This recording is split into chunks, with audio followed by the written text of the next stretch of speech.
이렇게 보여드리는 영상을 참조해서 같이 보시면 되겠습니다. 4페이지부터 나가도록 할게요. 1번 문제 보시면은 집사라는 명칭의 어원론적인 기원이 무엇입니까? 이런 질문이 들어있고요. 집사라고 하는 단어가 영어로 디컨이라고 하는 단어죠. 이 디컨이라고 하는 단어가 원래는 이제 헬라어에서 유래된 단어입니다. 그래서 디아코노스라고 하는 단어에서 유래가 되어 있고요. 교재에 보시면은 디아코노스라고 하는 단어인데 그냥 한글로 쓰셔도 될 것 같아요. 디아코노스 이렇게 쓰셔도 되고요. 근데 이 디아코노스라고 하는 단어가 원래 그럼 헬라어로 집을 뭐라고 하는지 혹시 기억나시는 분도 있고 이 단어를 아시는 분도 있습니다. 뭐라 그러냐면 집을 오이코스라 그래요. 오이코스.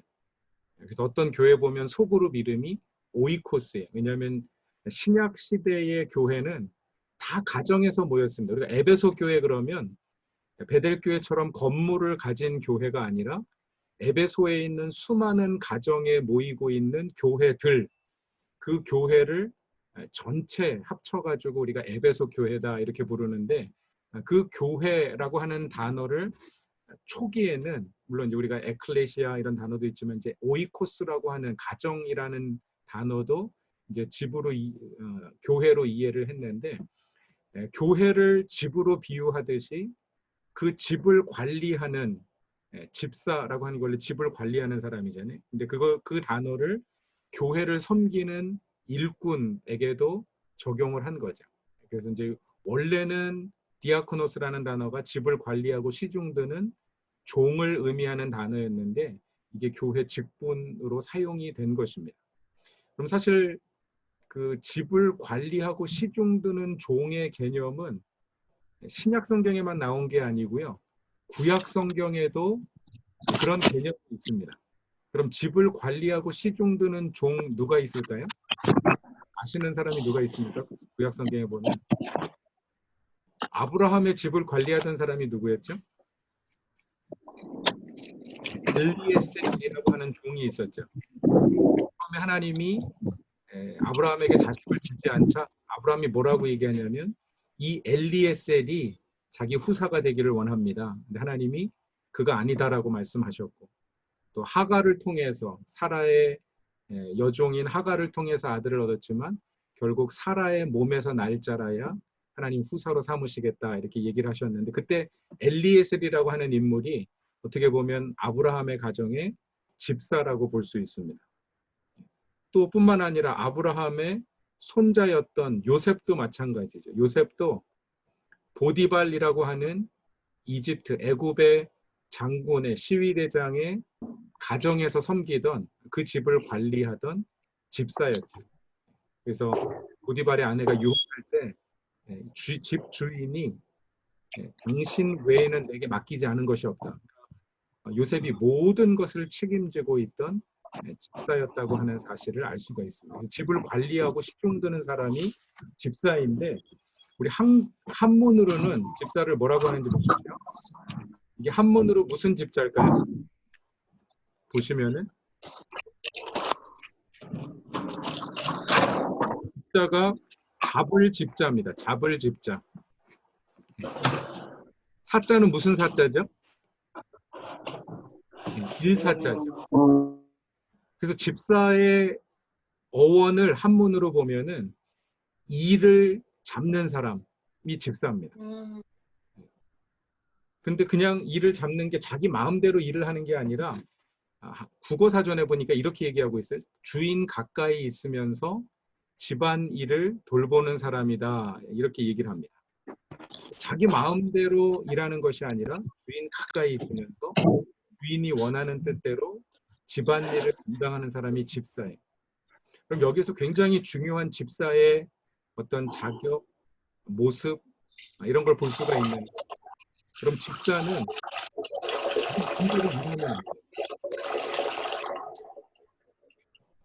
그럼 누구 뜻을 따라서 일해야 됩니까?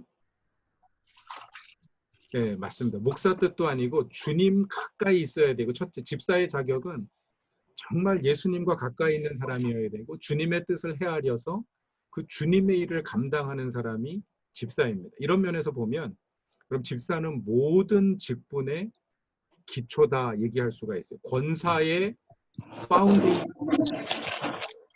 장로의 파운데이션도 집사고 목사도 목사이기 전에 집사예요. 교회 일 섬기고 주인의 뜻대로 교회를 섬기는 모든 직분자들의 어떤 책임이라고 볼 수가 있습니다. 네, 그렇게 보시고요. 그 다음에 보시면은 2번 문제 보십시오. 성경에서 집사라는 표현을 처음으로 사용한 사람이 누구입니까? 사도 바울이죠. 네, 사도 바울 이렇게 해서 보시면 되고, 그럼 교회 직분으로서의 집사, 에베소서 3장 7절에 보면 바울이 이렇게 얘기합니다. 여러분 그냥 가정에서지만 다 같이 그냥 읽겠습니다. 한 목소리로 시작. 이 복음을 위하여 그의 능력이 역사하시는 대로 내게 주신 하나님의 은혜의 선물을 따라 내가 일꾼이 되었노라. 아멘. 여기에서 이제 일꾼이라는 단어가 바로 디아코노스라고 하는 단어. 그럼 성경에 보시면 일꾼이라는 단어는 거의 디아코노스라고 생각하시면 집사라는 단어로 바꾸셔도 괜찮아요. 내가 집사가 되었노라. 사도 바울이. 사도 바울은 본인 자신의 정체성이 바로 주님을 섬기는, 주님의 하나님의 뜻을 쫓아서 주님을 섬기는 집사라고 하는 정체성을 가지고 있어요. 그가 사도였지만. 그래서 저는 목회자로서 저도 집사의 정체성을 가지고 있고요. 모든 성도가 집사로서의 정체성을 가지고 있어야 합니다, 사실. 근데 이제 이 아주 기본적인 모든 그리스도인이 가져야 될 이 정체성을 교회 직분으로 정착시킨 사람은 사도 바울이라고 얘기할 수 있고요. 빌립보서 1장 1절에 보면 이런 표현이 나오죠. 그리스도 예수의 종 바울과 디모데는 그리스도 예수 안에서 빌립보에 사는 모든 성도와 또한 감독들과 집사들에게, 이 집사들이 뭘까요? 바로 디아코노스죠. 그죠? 예. 집사라고 하는 단어, 일꾼이라고 하는 단어가 이제는 완전히 교회 어떤 직분으로 정착해 있는 모습을 우리가 볼 수가 있습니다. 네, 그리고 그 다음으로 넘어가겠습니다. 예루살렘 교회 7 집사라고 알려져 있는데 사실은 성경에 집사라는 표현을 사용하고 있잖아요. 7명의 지도자다. 그들이 안수받은 것으로 볼 때, 또 그들의 사역을 볼 때 집사라기보다는 오늘날의 장로, 안수받은 장로 혹은 안수 집사 격에 해당하는 그런 직분일 수 있다라고 하는 얘기를 그냥 이거는 흘려 지나가는 거니까 넘어가시면 되겠습니다. 7교회 초대 집사에 대해서는 간단히 그냥 넘어가겠고요. 그 뒤에 보시면 3번에 보면 집사의 자격에 관해서 10가지가 나오는데 한번 읽어보겠습니다. 1번에 보시면 일구이연하지 아니하고, 2번에 술에 임박히지 아니하고, 3번에 더러운 일을 탐하지 않고, 4번에 시험하여 책망할 것이 없고, 5번에 남을 모함하지 아니하고, 6번에 자기 욕심을 절제하고, 7번에 모든 일에 충성된 자라야 하며, 8번에 한 배우자에게 충실하며, 9번에 자녀를 잘 다스리며, 10번에 자기 집을 잘 다스리는 자일지니, 이 10가지 이제 자격에 대해서 우리가 이번 주와 다음 주에 걸쳐서 같이 좀 살펴보도록 하겠고요. 하나하나. 나중에, 지금 하지 마십시오. 지금 나중에 이제 점수를 1에서 10까지 봐가지고 내가 정말 일구이연, 나는 두말하지 않는 사람이다. 이 말이 무슨 말인지를 이해하고 본인을 측정해 보는 거예요. 그래서 1에서 10까지 해가지고 점수를 매겨보는 겁니다. 이 점수는 공개하지 않을 거니까 그냥 정직하게 자기 평가를 해보시면 될 것 같아요. 나중에 하겠습니다. 지금 하지 않고요. 4번 보겠습니다. 4번에 보시면 바울은 좋은 집사를 양육하기 위해서 디모데에게 무엇을 지시했습니까? 디모데 전서 4장 6절 말씀인데요. 우리 같이 한번 한 목소리로 같이 한번 읽겠습니다. 시작. 내가 내가 이것으로 형제를 깨우치면 그리스도 예수의 좋은 일꾼이 되어 믿음의 말씀과 내가 따르는 좋은 교훈으로 양육을 받으리라. 아멘. 여기 보면 좋은 일꾼을 만드는 게 목적인데 어떤 도구격이 나오는데 내가 이것으로라고 얘기합니다. 이것으로. 이것이 뭔지를 알려면 바로 앞에 나오는 구절을 알아야 되거든요. 바로 5절에 보면 뭐라고 나오냐면 하나님의 말씀과 기도로 거룩하여 지민이라 이렇게 얘기를 해요. 거룩하여 하나님의 말씀과 기도로 거룩해진다고 얘기하는데 그 거룩함을 가지고 그러니까 우리가 집사가 된다고 하는 것은요. 하나님의 말씀 또 기도하는 삶을 통해서 우리 삶이 거룩해질 때 그 거룩함을 가지고 또 다른 사람들을 좋은 일꾼으로 만들기 위해서 집사가 되는 것입니다. 굉장히 중요한 포인트가 하나 있는데 집사, 일을 잡는다. 그러니까 집사가 일만 하는 사람이 집사가 아니에요, 사실. 성경이 얘기하는 디아코노스의 가장 중요한 책임은 뭐냐면요. 좋은 일꾼이 먼저 내가 되는 것. 그리스도의 좋은 일꾼이 되는 것. 일꾼이라는 게 일하는 사람이 아니라 뭡니까? 말씀과 기도로 거룩한 삶을 사는 것. 그게 집사라는 거예요. 그럼 집사의 궁극적인 목적은 여러분이 교회 살림도 살아야 되고 교회 많은 일을 하셔야 되지만 그 일 자체가 목적이 아니라 그럼 집사의 궁극적인 목적은 뭐냐면 바로 내 자신이 말씀과 기도로 거룩해지는 것. 그게 집사의 궁극적인 어떤 목적입니다. 이 일에 여러분이 힘쓰셔야 되고 또 그런 사람을 훈련하고 세우고 그게 집사의 사명이에요. 그래서 한번 마음속으로 따라하시면 좋겠어요. 집사의 사역은 일이 아니라 사람입니다. 우리가 책임 맡은 과업은 태스크는 사역이 아니고 미니스트리 자체가 아니라 사람이에요. 사람. 그 사람을 키우기 위해서 사역을 만드는 거고 그 사람을 세우기 위해서 우리가 일을 함께 하는 것입니다. 제가 늘 우리 재직들에게 부탁드리는 게 교회에서 보면 일 열심히 하다가 의견이 갈려서 깨지고 관계가 깨지고 교회가 깨지는 경우들도 있어요. 그 일 잘 못한 겁니다. 정말 교회 일 잘한 거는요. 내가 그 과업을 완수하면서도 심지어는 그 과업이 완수가 더디어지고 포기해야 되고 변경해야 할지라도 사람을 세우고 화목하고 연합하고 일치가 되면 그게 궁극적인 목적을 우리가 잘 완수한 거예요. 사람에게 상처 주지 않고 사람이 함께 연합하고 사람을 세우고 그것이 집사의 사명이라는 사실을 우리가 알 수가 있죠. 여기서 이제 중요한 것 중에 하나가 뭐냐면 사도 바울이 이렇게 얘기해 디모데에게 내가 이것으로 형제를 깨우치면 그리스도 예수의 좋은 일꾼이 되어 믿음의 말씀과 내가 따르는 좋은 교훈으로 양육을 받으리라. 내가 따르는 좋은 교훈으로 양육을 받으리라. 집사에게 있어서 정말 또 중요한 것 중에 하나는 내가 먼저 그 말씀을 따라야 된다는, 실천해야 된다는 것이죠. 그 부분에 대해서 이제 그 다음 5번에도 얘기를 하고 있는데요. 여러분 5번에 보시면은 바울은 함께 일꾼된 디모데에게 무엇을 부탁했습니까? 디모데후서 2장 2절 말씀인데 아마 제가 그 구절을 여기다 넣지 않았던 것 같은데요.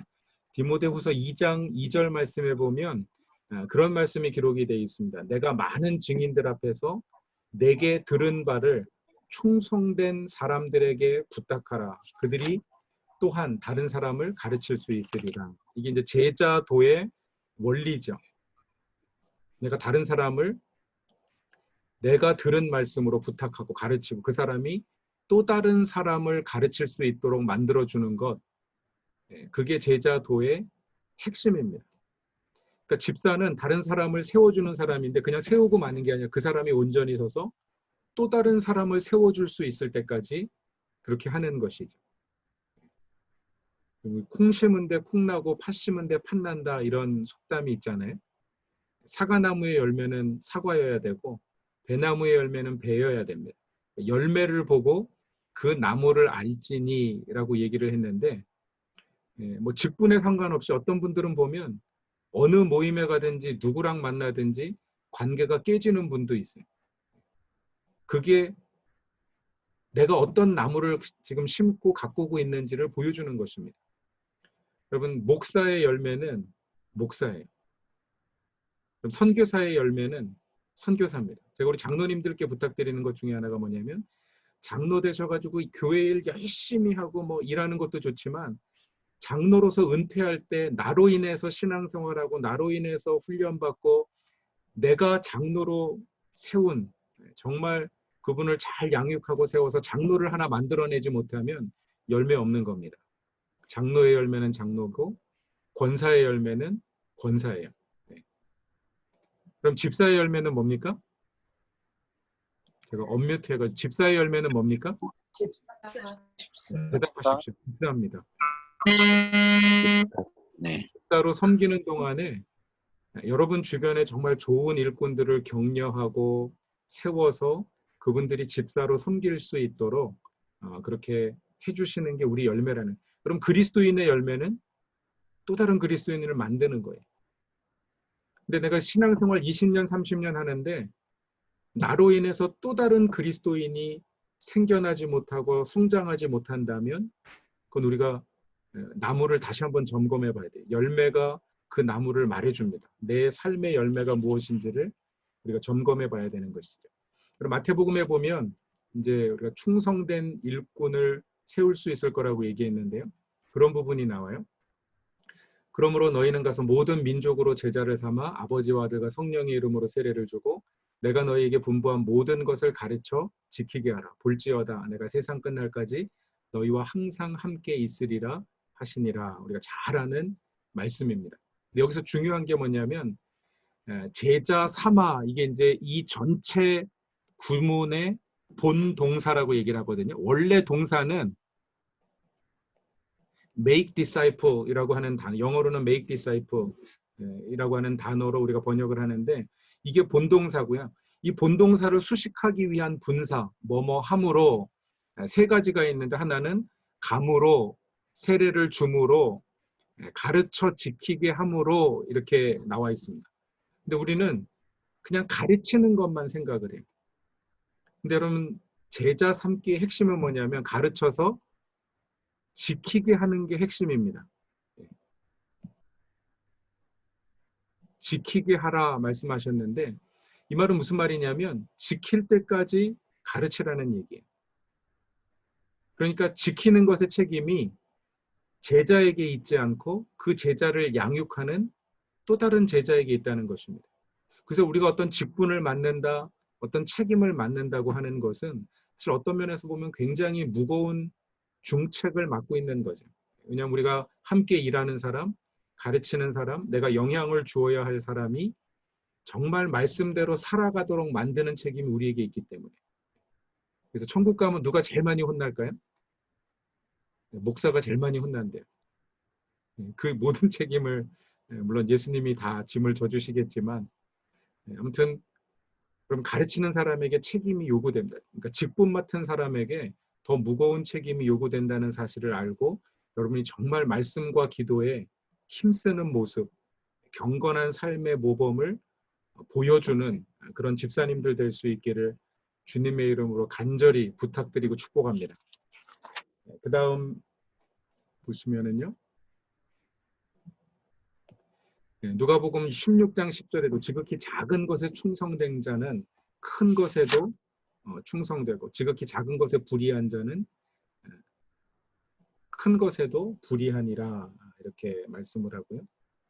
충성된 일꾼이 어떤 사람인가? 잠언 25장 13절에 보니까 충성된 사자는 그를 보낸 이에게 마치 추수하는 날에 얼음 냉수 같아서 능히 그 주인의 마음을 시원하게 하느니라. 추수하면 덥고 힘이 든데, 오늘날처럼 뭐 얼음물 냉장고도 없던 시절이겠죠. 잠언이 쓰여진 시대를 우리가 3000년 전을 생각해 본다면, 그런데 그 추수날에 그 무더운 노동을 하는데 얼음 냉수를 마시는 것 같은 사람, 그것이 주인에게 충성된 일꾼이 주는 기쁨이라고 하는 사실을 이야기를 해주고 있습니다. 충성된 일꾼은 결국은 겉과 속이 같은 사람이에요. 처음과 끝이 같은 것이 충성됨입니다. 여러분이 집사의 직분을 받으면서 하나님 앞에 서원하고 각오했던 그 어떤 헌신, 그것이 끝까지 가는 것, 변치 않는 것, 그것이 충성된 것이고요. 오히려 그것이 더 아름답게 열매 맺고 성장하는 것, 그것이 충성입니다. 반대로 역행하면 이건 불의한 거죠. 의롭지 않은 것이고 하나님 앞에 충성되지 않은 것이다. 이렇게 얘기를 하고 있고요. 이 디아코노스라고 하는 단어를 또 아주 중요하게 사용하신 분이 우리 예수님입니다. 6번에 보시면은요. 6번 교재 몇 페이지입니까? 6번이 6페이지입니다. 5번이네, 5번. 네. 5번 문제야. 죄송합니다. 6페이지 5번 문제 보시면 예수님은 디아코노스라는 단어를 통해서 자신의 사역과 제자들의 사명에 대해서 말씀하셨습니다. 자신의 사명에 대해서 뭐라고 말씀하셨는지 마가복음 10장 45절인데요. 보시면은 같이 한번 읽겠습니다. 시작. 죄송합니다. 잠깐 다시. 네. 마가복음 10장 45절 말씀 같이 읽겠습니다. 시작. 인자가 온 것은 섬김을 받으려 함이 아니라 도리어 섬기려 하고 많은 목숨을 많은 사람의 대속물로 주려 함이니라. 네. 그래서 이 본문에 보면 섬김을 받다, 섬기려 하다라고 하는 단어가 바로 디아코노스에서 온 단어입니다. 섬김을 받다는 건 이제 수동태로 쓰기는 했지만 보시면 디아코네세나이라고 하는 단어인데 디아코노스라고 하는 단어가 사용이 되었고요.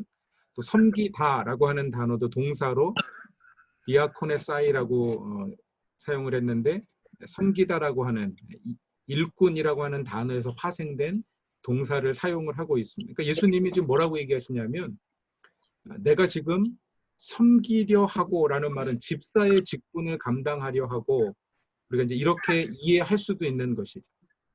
그러니까 집사라고 하는 것은 다른 사람을 섬기고 주인의 뜻을 따라서 주인의 일을 섬기는 것이 집사이듯이 바로 하나님의 일을 섬기는 것. 예수님께서 말씀하신 하나님의 일은 뭐냐면 바로 자기 자신을 대속물로 주려 함이니라. 다른 사람의 빛을 갚아주는 어떤 속량의 개념을 사용하셔서 예수님이 자신의 사명을 우리에게 말씀해 주고 계신 것이죠. 예수님도 일꾼이 되셨다고 말씀하셨고요. 그래서 제자들에게 또 마찬가지로 일꾼이 될 것을 명령하셨습니다. 마태복음 20장 26절 같이 읽습니다. 시작. 너희 중에 누구든지 크고자 하는 자는 너희를 섬기는 자가 되고 그래서 너희 중에 크고자 하는 자는 섬기는 자가 되라 라고 하는 단어에도 보면 디아코노스라고 하는 단어를 사용하셔서 이 모든 그리스도인이 서로를 섬기는 집사의 직분을 감당해야 될 것을 말씀하셨습니다. 제가 에베소서 강의하면서 에베소서 3장 7절 말씀이죠. 사도 바울이 하나님의 은사를 쫓아서 내가 일꾼 되었다라고 하는 표현을 통해서 사실 모든 그리스도인들이 다 집사의 직분을 받은 것이고 다른 사람을 섬기는 일꾼으로서의 사명을 감당해야 됩니다. 이렇게 이제 말씀을 드렸고 여러분 특별히 우리 베델교회에서 이제 추천을 통해서 투표를 통해서 집사 직분을 섬기시게 되는데 이런 사실 예수님이 우리의 섬김의 모범이고 사도 바울이 디모데에게 또 많은 교회 빌립보 교회와 에베소 교회 교훈한 그런 집사의 모습을 가지고 잘 섬겨주시기를 부탁드립니다. 여기까지가 첫 번째 강의고요. 숙제 한 가지 내드리겠습니다. 네. 그럼 뭐 이걸 내실 필요는 없고요. 저한테 제출하실 필요는 없고 하지만 여러분이 베델교회 집사의 직분을 맡으면서 어떤 다짐과 각오, 내가 이런 섬김, 이런 모습으로 섬겼으면 좋겠다라고 하는 것을 그럼 나름대로 이렇게 한번 적어보시면 좋을 것 같아요. 네. 자, 여기까지 제가 첫 번째 강의를 진행하고 혹시 질문 있으시면 받도록 하겠습니다.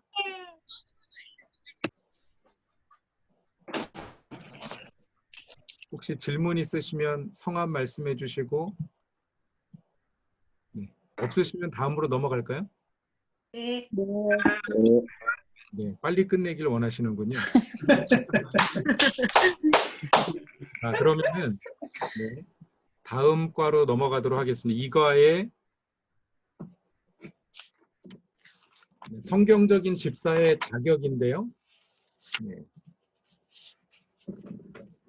자, 1번 보시면은 교회 직분에 있어서 항존직이라고 하는 단어가 있습니다. 항존직. 아마 들어보셨을 것 같은데 항존직 들어보셨나요?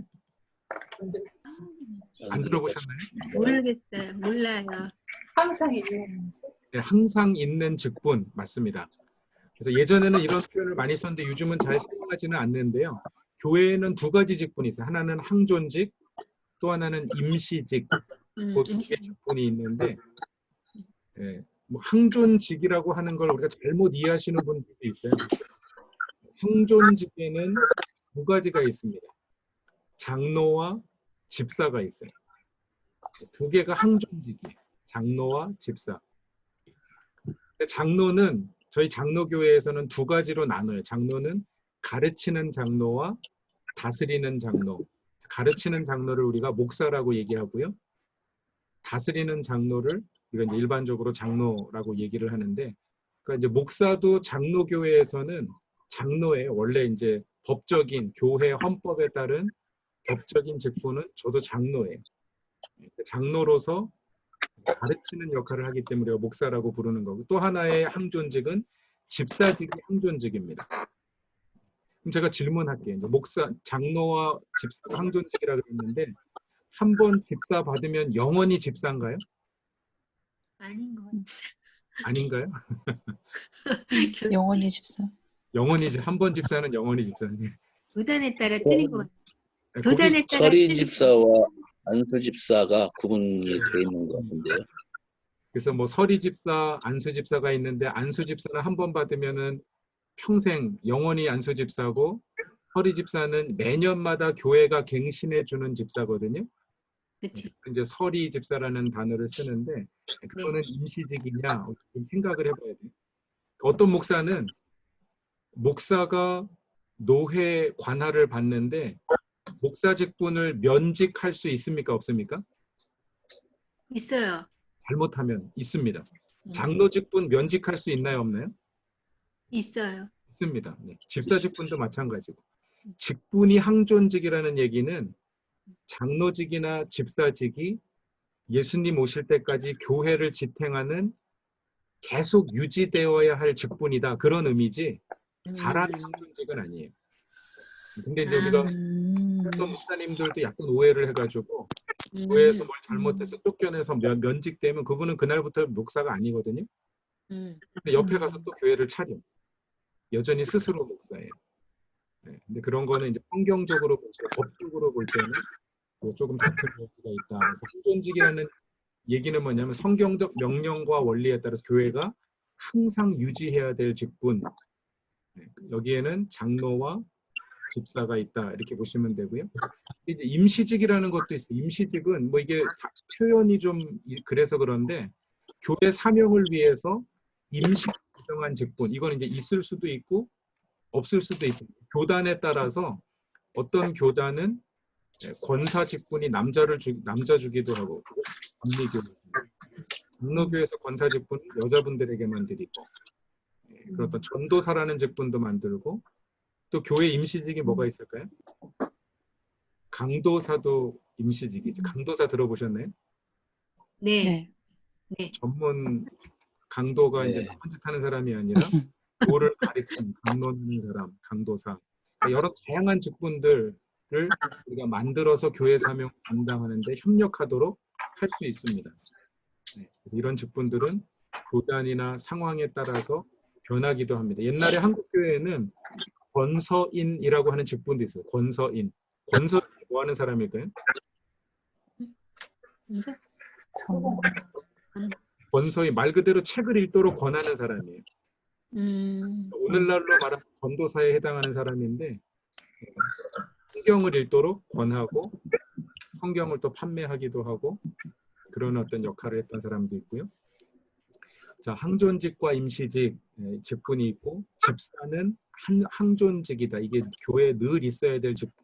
근데 우리 베델교회는 제가 다음 주에 강의를 하겠지만 일반 교회는 서리 집사를 줍니다.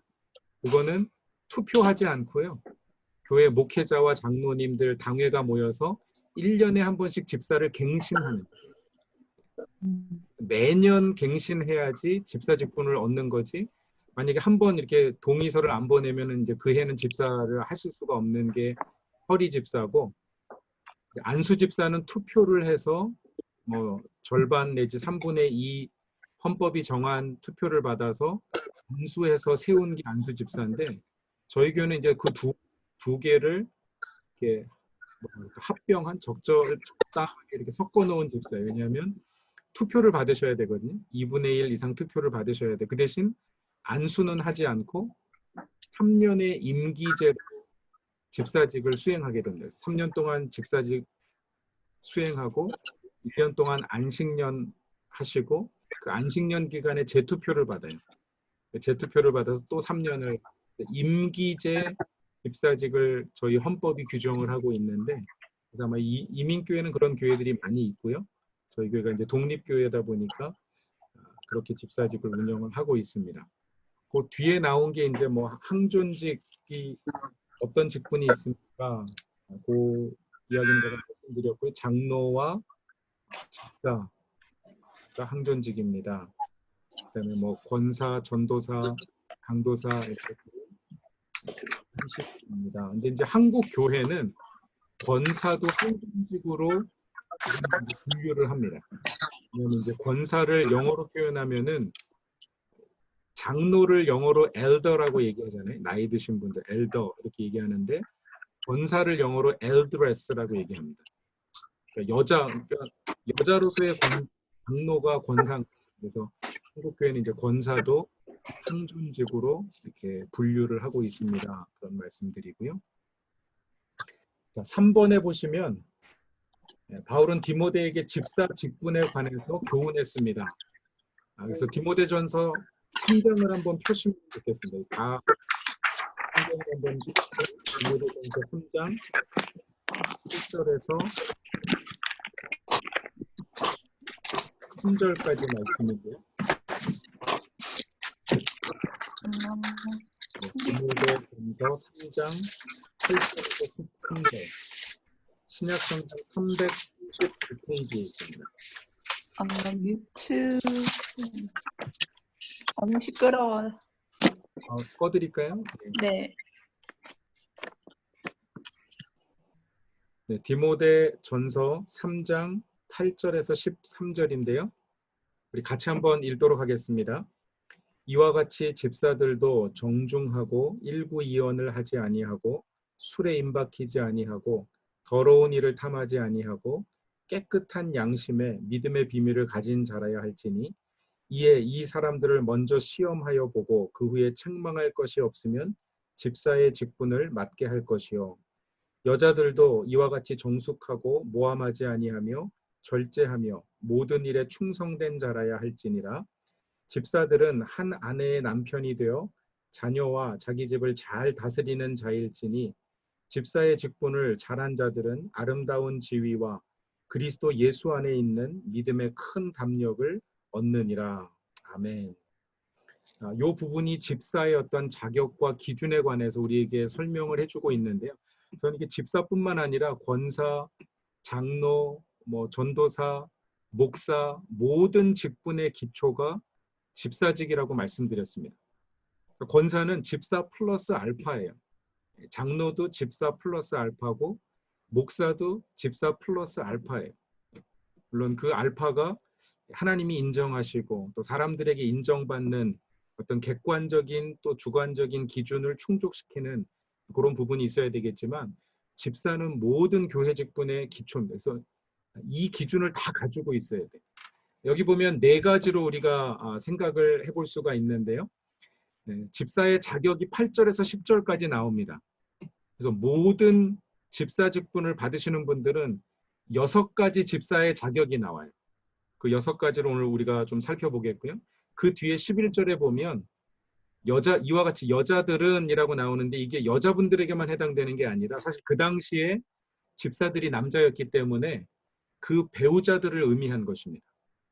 그러니까 내가 집사 직분을 받는 데 있어서 나만 해당되는 게 아니라 내 배우자도 이런 자격 요건을 가져야 된다. 이런 얘기고요.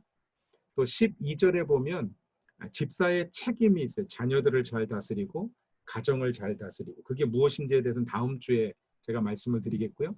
마지막 13절에 보면 집사의 복이죠. 집사가 받을 복. 그래서 집사의 직분을 잘한 자들은 아름다운 지위를 주시고 그리스도 예수 안에 있는 믿음에 큰 담력을 주시겠다. 이렇게 집사의 축복에 대해서 말씀을 하고 있습니다. 오늘은 집사의 6가지 자격에 대해서 같이 좀 생각을 해보도록 하겠습니다. 네, 그 다음 6가지 자격인데요. 8절부터 시작합니다. 이와 같이 집사들도 정중하며, 첫 번째는 정중한 거예요. 정중한 것. 그럼 정중한 게 무슨 뜻일까요? 한번 생각을 해보시면 좋을 것 같아요. 정중하다. 이 정중하다라고 하는 단어가 이제 헬라어로는 셈노스라고 하는 단어인데, 셈노스. 이게 respectful, 존경할 만한 그런 뜻을 가지고 있습니다. 존경할 만한 어떤 고결한 삶의 가치와 태도를 가진 사람을 우리가 셈노스라고 얘기하는데, 고결한 삶의 가치와 태도를 가지고 있는 사람. 그래서 이렇게 그 유대교 전통에 보면 셈노스라고 하는 단어가 연결된 게 여러 가지가 있는데, 특별히 사람들을 함부로 대하지 않는 언어와 태도에 높은 수준의 인격이 묻어나는 사람을 우리가 셈노스, 정중하다 이렇게 표현합니다. 그 말에 또 그 행동에 높은 수준의 인격이 묻어나는 거예요. 이렇게 저급하지 않은, 존경할 만한 그런 의미를 가지고 있죠. 여러분 야고보서에 보면 2장 9절에 이렇게 얘기합니다. 만일 너희가 사람을 차별하여 대하면 죄를 짓는 것이니. 그럼 정중하다는 것은요, 차별하지 않는 거예요. 말과 행동으로 다른 사람들을 차별하지 않아야 됩니다. 모든 성도를 존대하고 섬기는 태도를 가지고 있어야 되는 것이죠. 그럼 누가복음 6장 45절에 이렇게 얘기합니다. 같이 읽습니다. 시작. 선한 사람은 마음에 쌓은 선에서 선을 내고 악한 자는 그 쌓은 악에서 악을 내나니 이는 마음에 가득한 것을 입으로 말함이니라. 그래서 그 말의 열매를 보면 그 사람의 인격을 알 수 있는데, 이 정중하며라고 하는 건 인격과 관련이 되어 있는데, 그 말로 인격의 높은 수준을 표현해내는 사람들, 그런 사람들이 집사의 자격이 있다는 것이죠. 그래서 교회 리더십이 되고 집사가 되면은요, 우리가 가능하면 상대방이 나보다 나이가 어리건 어떻건 간에 이렇게 존대해주고 인정해주고 어떤 그 언어에 우리의 어떤 인격들이 묻어날 수 있어야 됩니다. 저는 우리 집사님들께 좀 부탁드리는 것은 이 정중하다, 셈노스, 나의 말과 행동, 인격이 정말 다른 사람들이 존경할 만한 그런 인격이 우리 삶에 묻어나야 됩니다. 제일 중요한 게 가정에서 그렇게 인정받아야 돼요. 그래서 나중에 보면 자녀와 자기 집을 잘 다스린다. 가정에서 자녀들에게 그런 인정을 받아야 되는 거죠. 제가 우리 인근에 저쪽에 열린문 교회 같은 경우에는 집사, 장로, 권사 직분 받으면은 교회에서 점검을 해요. 그래서 자녀들한테 전화합니다. 대학가에 있는 자녀들한테 전화해서 아버지가 이번에 장로 후보 됐는데 네가 레코멘드 하냐 이렇게 물어봐가지고, 근데 딱 한 분이 그런 분이 있었대요. 김용훈 목사님 목회하는 동안에 딱 한 분 자녀가 자기 아빠는 절대 하면 안 된다고, 그래가지고 결국은 이렇게 후보가 되지 못하셨노라. 중요한 부분이네요. 가장 가까운 사람들에게. 왜냐하면 사람이 가까워질수록 말이 가벼워지기 때문에 그 말의 어떤 정중함, 아주 예의 바르고 무게감 있는 그런 언어를 사용해야 된다는 것이죠. 그럼 그런 탈무드에 그런 이야기가 있어요. 음식은 자기 입에 맞추고 옷은 남의 눈에 맞춰라. 그런 표현이 있어요. 이게 어떤 사회 풍조 또 내가 갖춰야 될 인격을 의복으로 표현해내라. 그러니까 음식은 집에서 내가 먹는 거니까 내 입맛에 맞추면 되는데 옷 입고 밖에 나갈 때는 사회 어떤 기준, 정말 존경받을 만한 복장을 하고 가라. 이제 그런 이야기인데 신중함, 그런 인격에 관련된 것입니다. 이렇게 넘어가면 되겠고요. 그러니까 이것도 10개 중에 하나이기 때문에 이 정중함이 여러분이 1에서 10까지 어느 정도 되는지 한번 생각을 해보시면 좋을 것 같아요. 나는 다른 사람들이 볼 때 그래도 인정해주고 존경할 만한 해. 네. 1에서 10까지 한번 생각을 해보시면 좋을 것 같아요. 정중하며 집사의 첫 번째 자격입니다. 두 번째 자격 뭡니까? 일구이연하지 않으며, 한 입으로 두말하지 않는다는 얘기죠. 헬라어에서도 똑같은 딜로고스라고 하는 단어인데, 이 로고스라고 하는 단어가 말씀이잖아요. 다이는 두 개라는 뜻입니다. 두 개가 아닌 것, 두말하지 않는다, 똑같은 말이에요. 우리 한국말로 똑같은 말인데, 이 두말하지 않는다라고 하는 말이 무슨 얘기냐면 말을 해놓고 나중에 바꾸지 않는다는 거예요. 아니면 말고 이렇게 하지 않는다는 거예요. 신중하게 말한다는 것입니다. 그래서 조금 더 의미를 해석하면 경솔하게 말하지 않는다. 경솔한 삶을 살지 않는다. 책임지지 못할 말을 뱉어놓고 뭐 아니면 말고라고 하는 어떤 식의 태도를 보여주지 않는 사람, 그런 걸 의미하는 것이죠. 성경은 성도의 입에서 내뱉는 모든 말을 하나님이 판단하시겠다고 말씀하고 있습니다. 그러면서 마태복음 12장에도 보면 37절 말씀이 그렇죠. 내 말로 의롭다함을 받고 내 말로 정죄함을 받으리라. 말을 하나님이 판단하시겠다는 거예요. 그러니까 우리가 말은 내 거라고 생각하고 마음대로 내뱉지만 한번 내뱉으면 공중으로 다 사라진다고 생각하지만요. 말은 절대 사라지지 않습니다. 옛날에 사실인지 모르겠지만 어떤 사람들이 우리 소리가 사람들이 말을 한 소리의 이 진동이 사라지지 않고 한동안 계속한대요. 이미 말한 것도 어느 정도 시간까지는 그걸 찾아낼 수 있다 이런 소리 하면서 그런 얘기 하는 사람도 들었는데, 아무튼 말이 진동은 사라질지라도 소리의 어떤 그 값은 사라질지라도 말은 하나님께 다 상달이 됩니다. 우리가 내뱉은 말은 또 하나, 우리가 내뱉은 말은요 사람들 마음속에 남아있어요. 자기 마음속에 남아있건 다른 사람 타인의 마음속에 남아있건 그게 상처로 남아있건 추억으로 남아있건 다 남아있어요. 말은 사라지지 않습니다. 그 말을 하나님이 판단하시겠다는 거예요. 그래서 그 말에 신중한, 경솔하지 않은 그런 사람이 집사의 자격을 가지게 된다는 것이죠.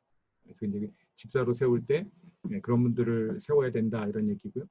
야고보서 3장 10절 말씀에도 보면 한 입에서 찬송과 저주가 나오는도다. 내 형제들아 이것이 마땅하지 아니하냐. 야고보서가 그렇게 얘기해요. 한 샘에서 쓴물과 단물이 함께 나올 수 없는 거죠. 깨끗한 물과 더러운 물이 함께 나올 수 없는 것처럼 물이 더러우면은 깨끗한 물이 나와도 다 더럽게 되는 거잖아요.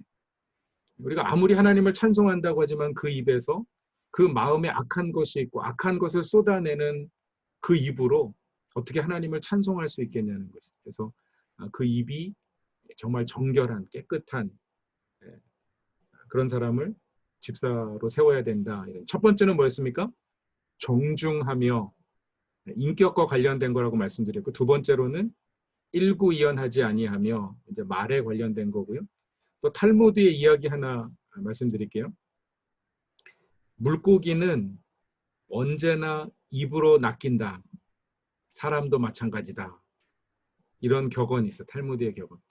사람도 입 때문에, 입의 말의 실수 때문에 결국은 사단에게 낚이게 된다. 사단에게 쓰임받게 된다. 그래서 우리 말에 주의하고 일구이연하지 않은 신중하게 말하고 말한 것에 책임지는 태도가 필요합니다. 그런 이야기고요. 자, 세 번째. 첫 번째부터 기억나시죠? 첫 번째는 뭐였습니까? 정중하며, 두 번째는 일구이연하지 않으며. 이거 다 외우셔야 돼요. 자, 세 번째, 술에 임박이지 않으며.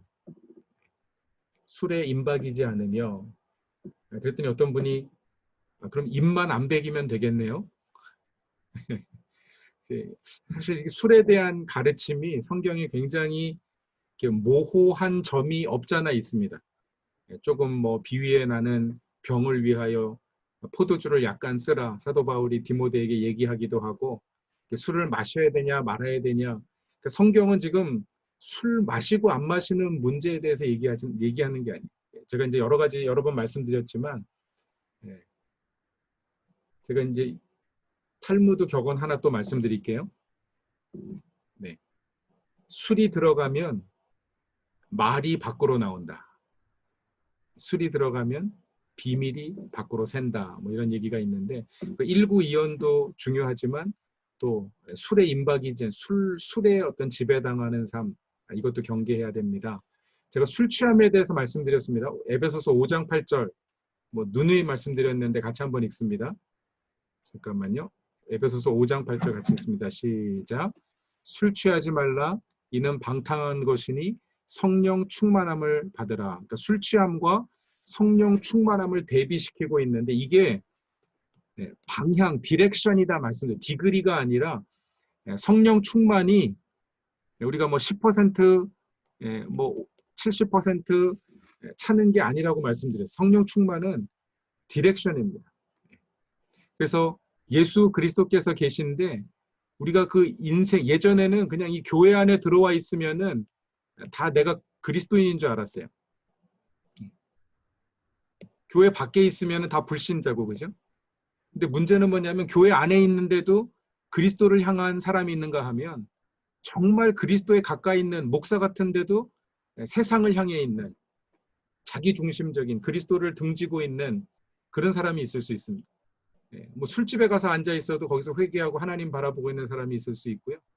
자기 인생을 후회하면서 주님을 향하는 사람이 있을 수 있고 물론 이제 주님을 멀어지는 사람 방향이 중요한 것이지 위치가 중요한 것이 아닙니다.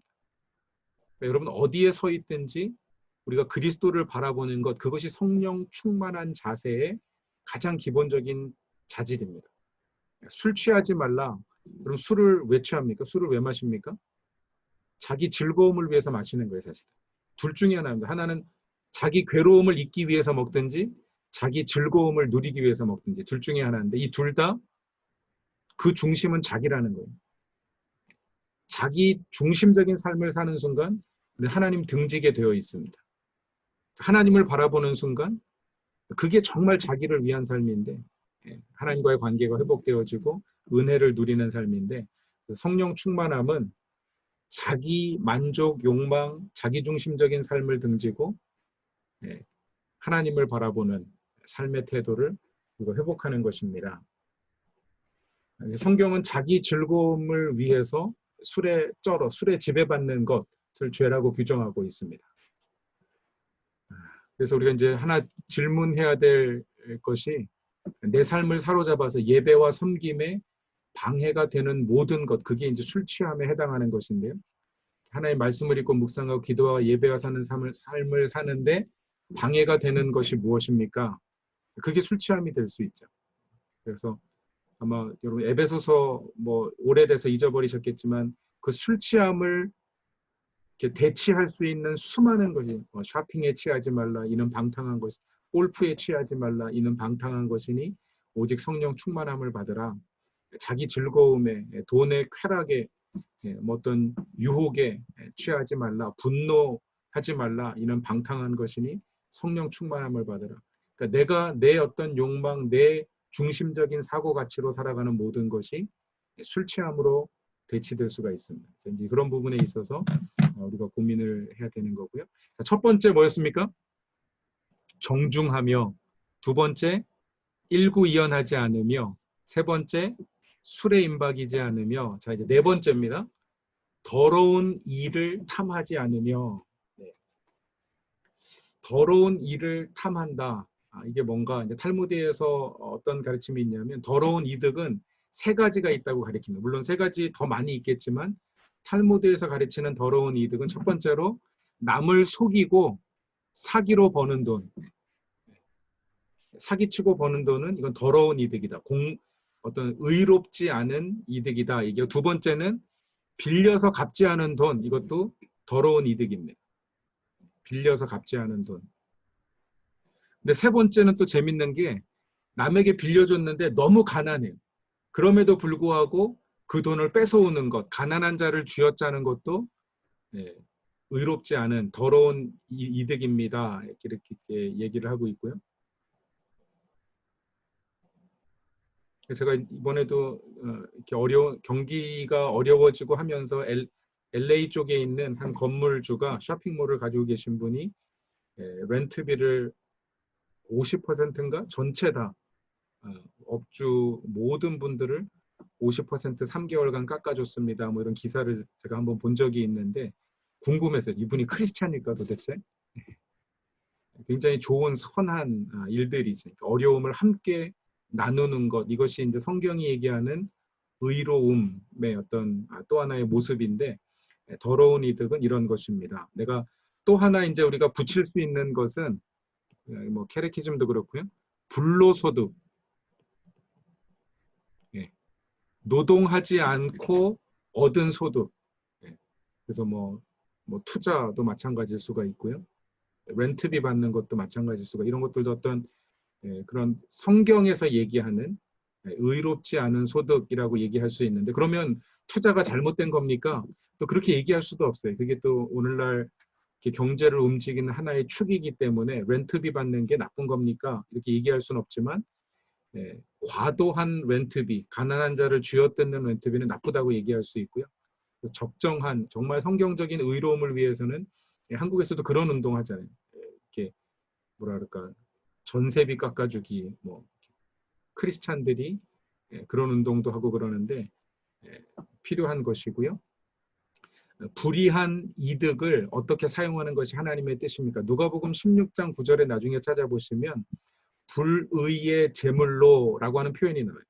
의롭지 못한 재물이 있다는 거예요. 뭐 사기로 벌었던 갚지 않았던 가난한 혹은 불로소득이건 의롭지 않은 재물인데 그걸 불의의 재물로 뭐라 그랬습니까? 친구를 사기라, 이렇게 돼 있어요. 불의의 재물로 친구를 사기라. 이 말은 무슨 말이냐면 마땅히 누리지 못하는 사람들에게 나누고 베푸는 삶을 살라는 것이죠.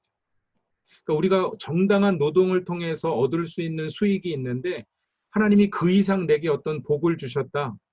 그러니까 우리는 그걸 복으로 생각하고, 지금 오늘 성경 기자는 불의한 이라는 표현을 사용했지만 하여튼 그 어떤 잉여의 혹은 불로소득의 이런 부분들은 다른 사람을 돕는데 사용하는 것, 그것이 성경적인 원리라고 하는 것이죠. 그래서 어려운 이웃을 돕고 함께 좋은 일을 섬기는데 재물을 쓸 줄 아는 사람, 이런 사람이 집사의 어떤 자질 중에 하나라는 것입니다. 그럼 첫 번째부터 해볼까요? 첫 번째는 정중하며 인격과 관련된 것이고요. 두 번째는 일구이연하지 않고 말이 경솔하지 않은 것. 세 번째는 술에 임박이지 아니하고, 네 번째는 더러운 일을 탐하지 아니하고, 자, 다섯 번째 가겠습니다. 그럼 다섯 번째는 깨끗한 양심을 가진 자라야 합니다. 이것도 사실 쉽지 않은 문제죠. 깨끗한 양심을 가지고 있다. 여러분 깨끗한 양심을 가지고 계십니까? 이거는 언뮤트를 해가지고 여쭤봐야 되네. 깨끗한 양심을 가지고 계십니까? 아니요. 한 분만 아니에요 지금. 거의 그렇다고 거의 그렇다고. 제가 이제 하나 말씀드리고 싶은 게 뭐냐면 양심은 다 타락했습니다. 우리가 양심이라는 거, 그 양심은 좋은 거라고 우리가 생각하는데 좋은 거라고 생각하는 그 양심 자체도 다 타락해 있어요. 왜냐하면 양심은 문화적이기 때문에 그렇습니다. 양심이 문화적이라는 얘기는 뭐냐면 어려서부터 자꾸 부모로부터 귀에 이렇게 박히게 들은 이야기가 양심으로 발전을 하는 거예요. 미국에서는 거짓말하면 안 된다는 얘기를 어려서부터 듣고 자라요. 그래서 거짓말하는 게 굉장히, 뭐 요즘은 그렇지 않겠지만은 보니까 아무튼 그게 양심을 형성하는 굉장히 중요한 정직한 것, 거짓말하지 않는 것. 근데 한국은 거짓말도 적당히 좀 해야 돼요, 그죠? 캄보디아는 거짓말 해야 됩니다. 거짓말 안 하면 죽어요. 크메르 킬링필드라고 하는 크메르주 전쟁을 지나면서 공산당들이 물어보는 질문에 정직하게 대답하면 다 죽기 때문에 생존을 위해서 거짓말하는 게 문화적으로 수용이 돼요. 거짓말하는 게 어떤 양심에 아무런 가책이 별로 없어요. 서양 사람들이 가가지고 보면 이거 뭐 근데 캄보디아는 어려서부터 부모들에게 듣는 잔소리가 있어요. 목 붉히지 마. 빨간 목 안 돼. 이게 이제 캄보디아 말로 갑자기 캄보디아 말도 생각이 안 나요. 끄러홈꼬. 꼬가 이제 목이고 끄러홈이 붉다라고 하는 뜻이거든요. 그러니까 꼼트버 끄러홈꼬. 너 붉은 목 가지고 있으면 안 돼. 이런 얘기 쓰는데 이게 또 어떤 얘기 하냐면 목소리 크게 내지 마. 그게 다 한 2, 30가지 표현이 있는데 그게 전부 다 뭐냐면 화내지 말라요. 분노가 어떤 문화적인 양심을 규정하는 굉장히 중요한 부분. 그래서 선교사가 캄보디아 가가지고 화 한 번 내버리면 그 교회 파토 나버립니다. 그건 그 사회 양심에 굉장히 아주 양심 나쁜 사람이니까 미국에서 거짓말하는 거랑 똑같은 거예요. 캄보디아에서 화내는 게. 그러니까 양심이라는 게 다 문화적으로 사람마다 가정마다 다르기 때문에 우리에게는 절대 양심이 필요합니다. 그럼 절대 양심이 무엇이겠습니까? 하나님의 말씀이죠. 깨끗한 양심이라는 얘기는 하나님의 말씀에 비추어서 부족함이 없는 그런 뜻이겠죠. 그래서 시편 26편 2절 말씀에 여호와여 나를 살피시고 시험하사 내 뜻과 내 양심을 단련하셔서 하나님의 말씀으로 단련된 양심을 가져야 됩니다. 그러니까 여러분 기준, 우리 개인, 저도 마찬가지예요. 제 기준의 양심에 비추어서 깨끗하다. 그건 아무 의미가 없는 거예요. 말씀으로 단련된 양심, 하나님의 말씀에 비추어서 깨끗해야 되는 거예요. 디모데전서 1장 5절 같이 읽습니다. 시작.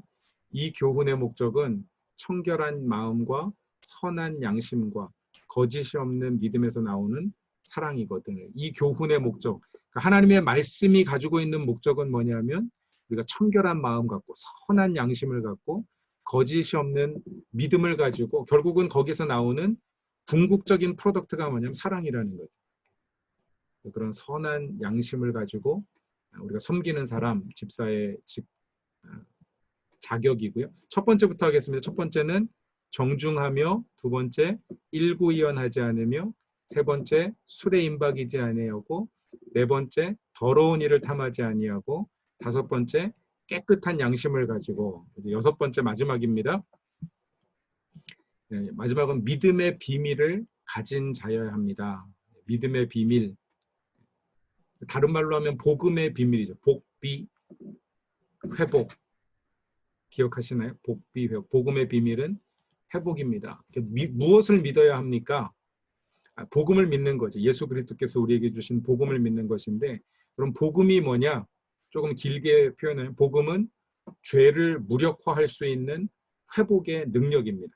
왜냐하면 결국 죄라고 하는 게 뭐냐면요. 죄의 본질은 상처입니다. 상처. 깨트림이에요. 무언가를 다 부수어버리는 게 죄의 특징이에요. 관계도 부수어버리고 하나님의 형상으로 온전하게 빚어진 우리의 자아도 부수어버리고, 근데 그 깨어진 것을 무력화할 수 있는, 다시 회복할 수 있는 능력이 복음이고, 그 복음을 붙잡고 있는 것이 믿음이고, 그렇습니다. 그래서 우리가 복음의 비밀을, 믿음의 비밀을 가진 자, 이건 뭐냐면 복음으로 인해서 예수 그리스도의 십자가로 말미암아서 내가 회복되어진 경험이 있는, 나의 깨어진 마음, 또 깨어진 관계를 회복시키는 능력이 있는 거죠. 그러니까 사람들이 다 포기한 관계도 복음이 역사하면은요 회복될 수 있어요.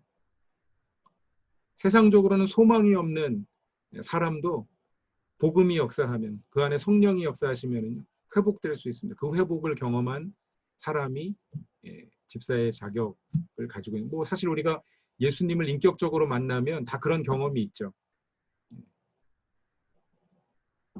그럼 그 다음에 십자가는 막힌 것을 하시고 멀어진 것을 가깝게 하시는 연합과 일치의 능력입니다. 그래서 이 연합과 일치의 능력을 경험한, 그 비밀을 아는 사람들이 집사의 자격을 가진 것입니다. 여기까지가 6가지 자격에 관해서 말씀을 드렸고요. 다음 주에는 말씀드린 대로 그 나머지 4가지 우리 배우자의 자격, 또 집사에게 주어진 2가지 책임, 자녀를 잘 다스린다는 게 무슨 말이고 가정을 잘 다스리는 게 무슨 말인가, 그 부분에 대해서 여러분들하고 나누도록 하겠습니다. 그래서 여러분 아까 이제 넘어갔지만 10가지 질문이 있었습니다. 그래서 1 to 10으로 한번 쭉 이것도 숙제로 여러분 해보시면 좋을 것 같아요. 1에서 10까지 기준을 정해가지고 여러분이 어느 선에 지금 어느 지점에 와 있는지 1에서 10까지 쭉 해서 전체 100점이 나오시면은 어떻게 해야 될까요? 100점이 나오시면 집사가 아니라 목사를 드려야 되고 목사도 그렇게 안 됩니다.